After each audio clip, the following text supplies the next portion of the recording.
सादगी और सरलता की मिसाल एक महान उद्योगपति समाज सेवी रतन टाटा का 9 अक्टूबर 2024 को देर रात उम्र संबंधी बीमारियों के चलते मुंबई के ब्रिज कैंडी अस्पताल में 86 वर्ष की उम्र में निधन हो गया।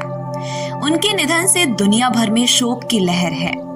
राष्ट्रपति द्रौपदी मुर्मू, प्रधानमंत्री नरेंद्र मोदी, गृह मंत्री अमित शाह, रक्षा मंत्री राजनाथ सिंह समेत तमाम दिग्गज नेताओं, उद्योगपतियों, बॉलीवुड से लेकर खेल जगत तक हर कोई अपनी नम आंखों से उन्हें श्रद्धांजलि अर्पित कर रहा है।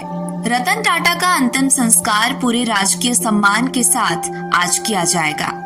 अंतिम संस्कार से पहले उनके पार्थिव शरीर को जनता के अंतिम दर्शन के लिए एनसीपी मैदान में रखा गया। केंद्रीय गृह मंत्री अमित शाह भारत सरकार की ओर से अंतिम संस्कार में शामिल होंगे। रतन टाटा के अगर जीवन की बात करें तो उनका जिंदगी जीने का तरीका बहुत ही सरल और विनम्र रहा। भले ही वे एक बड़े औद्योगिक साम्राज्य के मालिक रहे हों, लेकिन वे महंगे कपड़े, गाड़ियां या आलीशान जीवन शैली के बजाय सामान्य जीवन जीने में विश्वास रखते थे। ऐसे ही सादगी से भरे व्यक्तित्व के जीवन पर एक नजर डालते हैं। दिसंबर 1937 को बंबई में जन्मे रतन टाटा का जन्म एक पारसी परिवार में हुआ था। वो नवल टाटा के बेटे थे, जिनका जन्म सूरत में हुआ था और बाद में उन्हें टाटा परिवार द्वारा गोद ले लिया गया था। 1948 में जब रतन टाटा 10 साल के थे, तब उनके माता पिता अलग हो गए और बाद में उनकी दादी और रतन जी टाटा की विधवा नवाज बाई टाटा ने उनका पालन पोषण किया। रतन टाटा ने अपनी 8वीं कक्षा तक की पढ़ाई मुंबई के कैंपियन स्कूल में की। उसके बाद रतन टाटा ने न्यूयॉर्क शहर में रिवरडेल कंट्री स्कूल में पढ़ाई की, जहां से उन्होंने 1955 में स्नातक डिग्री प्राप्त की। 1959 में रतन टाटा ने वास्तुकला में स्नातक की डिग्री ली।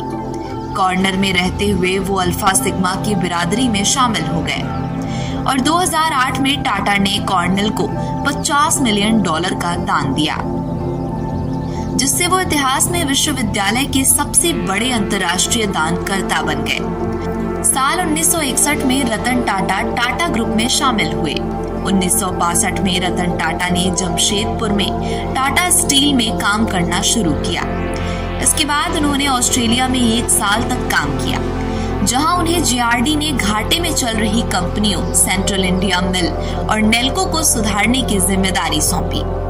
रतन टाटा के नेतृत्व में 3 साल के अंदर Nelco national radio and electronics की काया पलट हो गई और उसने लाभ कमाना शुरू कर दिया। सन 1981 में जेआरडी ने रतन टाटा को टाटा इंडस्ट्रीज का प्रमुख बना दिया। साल 1991 में जेआरडी टाटा ने उन्हें टाटा समूह का अध्यक्ष नियुक्त किया। रतन टाटा ने टाटा ग्रुप को दुनिया भर में वैश्विक पहचान दिलाई। उन्होंने टाटा नैनो जैसी किफायती कार लाकर आम जनता के लिए सस्ते 4 पहिया वाहन के सपने को साकार किया। रतन टाटा अपने सामाजिक योगदान और परोपकार के लिए हमेशा जाने जाएंगे। 1998 में टाटा मोटर्स ने इंडिका कार बाजार में उतारी थी। फोर्ड कंपनी को संकट से उबारा। सबसे बड़ी सॉफ्टवेयर कंपनी में से एक टीसीएस की स्थापना की। देश के लोगों को सबसे सस्ती कार नैनो दिया। नवी मुंबई में कुत्तों के लिए बनवाया 5 मंजिला अस्पताल। कोरोना काल में देश को 500 करोड़ की सहायता पुरस्कार दी।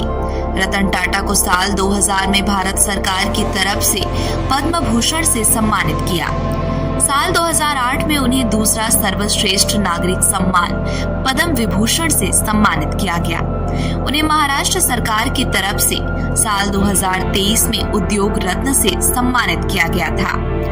रतन टाटा बीते कुछ दिनों से उम्र संबंधी बीमारियों की वजह से मुंबई के मशहूर ब्रिज कैंडी अस्पताल में भर्ती थे, जहां डॉक्टरों की टीम उनका इलाज कर रही थी कि 9 अक्टूबर 2024 की रात उन्होंने आखिरी सांस ली।